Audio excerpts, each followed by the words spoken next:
Hi, thanks again for tuning in to our daily inspiration. As always, I'd like to start the video by thanking all of you for taking the time to be here with us, and hopefully you'll be edified with what we have for you here.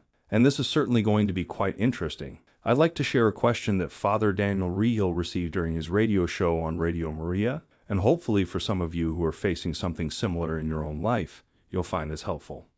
So yeah, I have a question. I actually wrote to you about a year ago looking for advice after I had seen an interview of yours, and you gave me some great advice, and I have been working with a local exorcist who was recommended to me by my diocese, and I've been praying a lot of deliverance prayers and following his advice and working with him closely, and things are going well, and I'm not sure, you probably won't remember with so many emails that you get, but I had an experience where I was married to a man who practiced voodoo and was also Catholic, so it was a bit confusing, and it was an abusive marriage. I left him with my 3 children, and we've been separated for 5 years now, and things had been very rocky and rough, as you can imagine, during that transition, but I really was convinced that there were things being done in retaliation, and so things have gotten much better. And I've been working closely again with a local priest here in Rhode Island.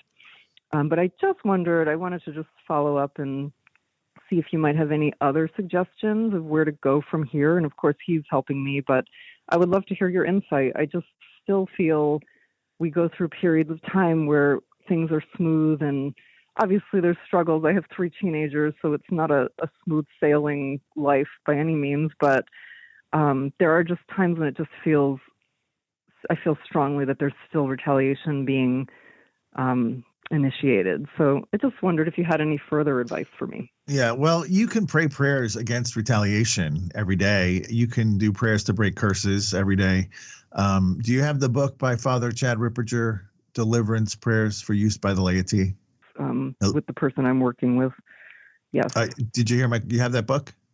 I do. Yes, I do. Mm-hmm. Yeah. So in there's plenty of prayers that you can be praying daily against any further attacks from your ex. Okay. Other than that, live a virtuous life and offer up your sufferings for the conversion of souls, and you'll be fine.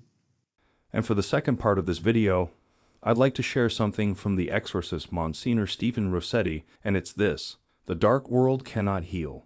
And it starts with this: people who are suffering can become desperate to find healing, and some will turn to just about any source that promises relief. In recent times, people have told Msgr Rossetti that they sought out healing witches, spiritualists, and other occult healers. A few have paid quite a bit of money to be liberated, or so they thought. Some may experience a temporary relief of symptoms, but the problems then return worse than ever. A case in point from a man's feedback after an online deliverance session.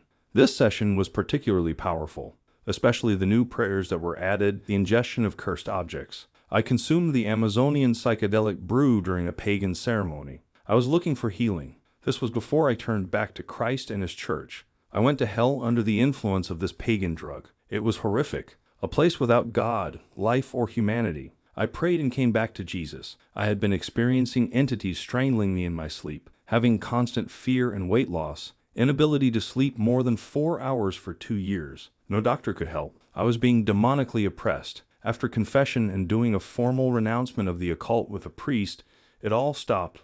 Praise God. I still experience heaviness in life, but the more I lead a Catholic life, doing confessions, receiving the Eucharist, adoration, Mass, praying, the better I feel. And so it is. No matter what the world wants us to think and believe, the devil cannot truly heal you.